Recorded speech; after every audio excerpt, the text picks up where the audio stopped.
ኢሉሚናንቲ አባል ሆኖ ያሉ የሚያጭበረብሩ በጣም ብዙ ሰዎች አሉ እንዳለ ሶሻል ሚዲያውን አጥለቅልቀውታል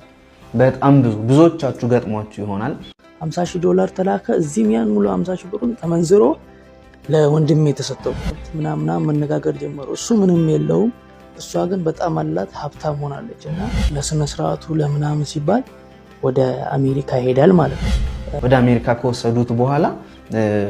መስዋዕት ማቅረብ ይኖርበታል ስለ ቪዛው ምንም አታስባሉት እዛ ያሉ ሰዎች የኛ ሰዎች ናቸው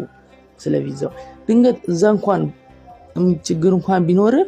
የላክልን ለገንዘብ ራሱ ለቪዛ በቂ ነው እሱ ማባል ስለሆነ እሱ አይደለም ሁሉን ነገር የሚፈቅደው ዋና አሉ እዛው